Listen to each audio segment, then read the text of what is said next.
What I have in front of me right now is perhaps, at least for now, the sweetest coffee I've ever drinking. There's no acidity on this coffee, and why having that other extreme is a problem. And all it does is just keeps getting sweeter. Even though it's extremely one-notey, it lets you know what true sweetness is. But this right here, this is sweet as hell.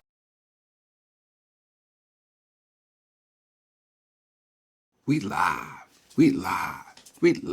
right now. We're doing pretty good right now. Today, we're going to be talking about extremes. Hopefully the mic picked that up because, again, the best sound in the morning.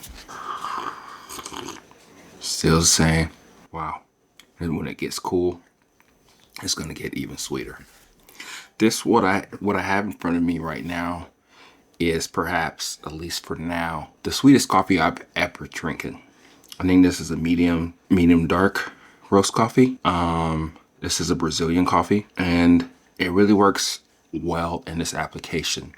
This is probably the best application for this actual coffee as a medium to dark, and it presents itself very well. And how that could be actually a problem. There's no balance. There's no acidity in this cup of coffee. None whatsoever. I am not playing around. This one, I barely even taste any acidity, if any at all. When you first initially drink your cup of coffee, you may get a bitterness on the coffee, but after that, as it coats your mouth, everybody's playing the game together, right? And as I drink this coffee, and as I will drink it with you today, it's gonna get cooler and it's gonna get sweeter. This one I brewed at 200 degrees Fahrenheit. One time I did brew at 205 degrees Fahrenheit. I usually do 190. That 190 brings out some crazy stuff in this coffee. So sweet and intense with the sweetness. It's kind of hard to explain sometimes when you talk about coffee, right? But in this case, there's no acidity on this coffee, and why having that other extreme is a problem. I mean, well, it can work. It's fine if that's what you want. If you want a chocolatey type of sweetness, nutty sweetness, diner type of coffee, this is it for you. You won't get any type of balance. It's extremely one-dimensional, and that's the story it's trying to tell you. I am this way. I don't care about anything else. It's not acidic bomb or anything like that. It's not fruit bomb, whatever. It's just like sweetness. And I have been chasing sweetness for a very long time. And this coffee has absolutely taken the cake. A couple of days ago when I started drinking this coffee, after a week of off roast, I was like, what's going on here? Something about this doesn't seem right. And I just kept on drinking it. And I think sweetness on coffee is a little less offensive compared to just acidity, i.e. light roast. Is it as complex and layered? I don't think so. Sweetness can kind of tell the story of just one notey type of thing. It's like whenever you have like a cake, and somebody made a cake and they forgot to add some sugar.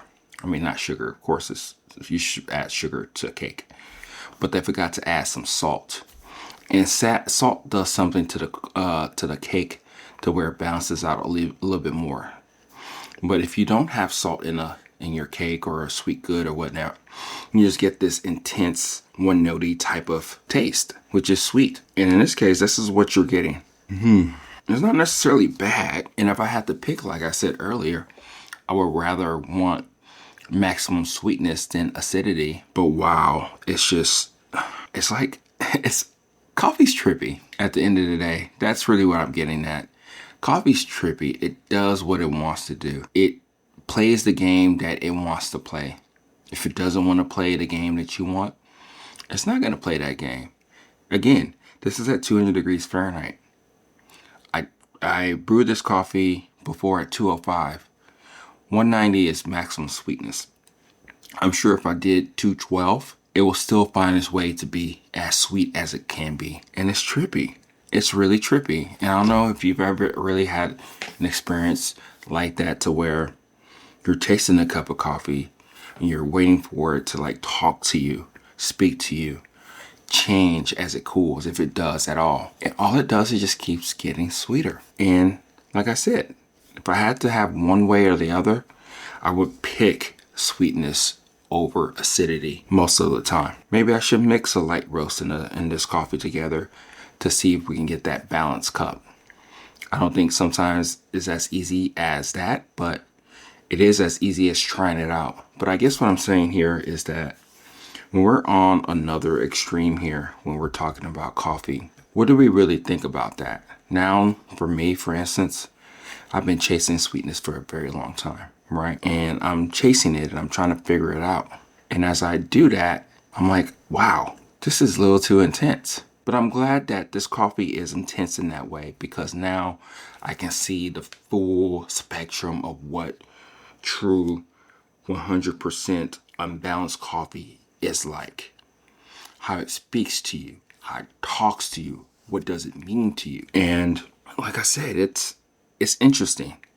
And I hope that you get to experience a sweetness of a coffee that's nearly 100% skewed that way, you know?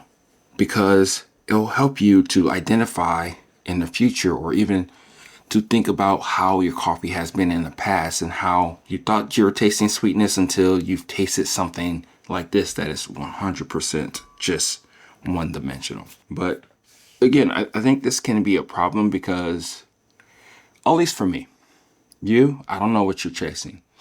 I don't know what you're looking for. Are you looking for a balanced cup? Are you just looking for whatever coffee is lined up next to you? What are you truly, really looking for? Because at the end of the day, that's where it comes down to. I can't answer that question for you. I think you know that. I think you know that for the most part, no matter who you listen to, and hopefully you're listening to more yourself than anybody else, is that you have your own palate. You have your own way of loving and enjoying or hating coffee or anything in general, and how that translates and comes into play whenever you are actually doing the damn thing, right? But this right here, this is sweet as hell. And I'm okay for a couple cups here and there. Probably gonna have to take a break from this coffee for like a week, drink it again, kind of see how it changes. But it's just sweet. The coffee's roasted, the coffee's processed, the deed is done. It's now time to just squeeze the living shit, not all the way, extraction, that's what I'm talking about, out of this coffee and see what it's telling you. I don't think it matters which brewer you use. You can use a French press if you want to, AeroPress, maybe a little bit more full body, but all you're gonna do or get is a punch in the face with that sweetness of this coffee. And it's kind of cool. I mean, not everybody does this. I know I'm just talking and presenting this video, this audio to you.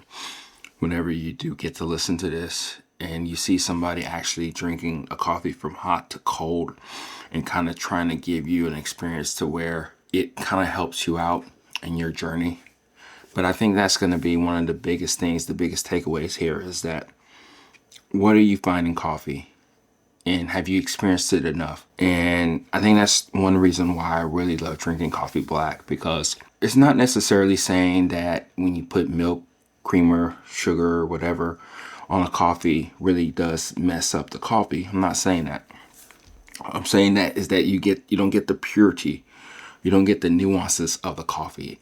And I think that's like what you get when you drink coffee black. And they're all different, right?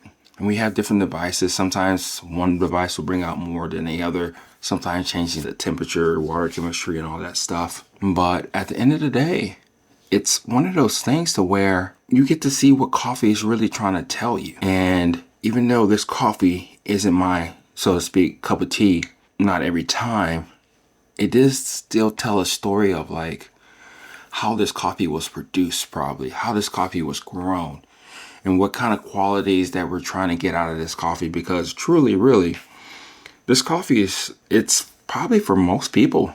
It is. It's probably for most people. Just because this is what they want in the morning. And ironically speaking, a lot of times they're going to be putting different things on their coffee, which is perfectly fine. But I think that's one thing that drinking coffee black does for you. It gives you that chance, that opportunity to see what the coffee is telling you. How is it challenging you? How is it just presented in a way to where you get to enjoy it? And I do hope that you do get to drink the coffee from hot to cold, even if you like it or you don't like it, and experience it for what it is. And this is what this coffee is doing for me. And it's pretty cool that it's one-dimensional. It's truly chocolatey. It's like a milk chocolate bomb in your mouth, and it just coats it. And it's just really trippy how you can truly get sweetness in coffee. And I think I talked about this story. Let me end off on this, on how people always talked about sweetness. They talked about how it's sweet, sweet, sweet, sweet, sweet, right? And I was like, you bullshit. You're bullshitting me. I don't ever taste sweetness in coffee. Could have been the way that I was brewing it, water chemistry, the coffees that I was using, whatnot. But when I tasted this black honey Costa Rican coffee years ago, I was mesmerized because it was so sweet. And the thing that that coffee had over this one was that it's a little bit more balanced. It's probably about a 60, 70% sweetness. And just that nice, like purple type of color that I'm seeing as a flavor bomb in that cup of coffee. And as I roasted it darker, it got even better. And that was really the first time I tasted sweetness. Even as a lighter roast, like a medium to light roast, it was sweet. And I just sat there and just was mesmerized how something like this can be truly amazing. And this coffee, even though it's extremely one-notey, it lets you know what true sweetness is. And I think these coffees are okay just because it lets you know about that other extreme, what you may be getting, and how to actually identify sweetness in coffee and all that good stuff. And I think that's pretty cool. So this is me just talking about coffee, enjoying coffee. I'm going to finish this offline. And if you can, go find a sweet coffee and just sit there and just revel in it and just see what it's telling you. Because it may just give you a better opportunity to give you a sense of your preference. Probably you do like sweet coffee. Probably you don't care about the acidity. And then you can truly, really keep chasing that. Or not. Or find something that's a little bit more balanced and fruity or whatnot. But you're the only one who can answer that question. This is Oki at Everyday Beans. I'll talk to you later. Bye.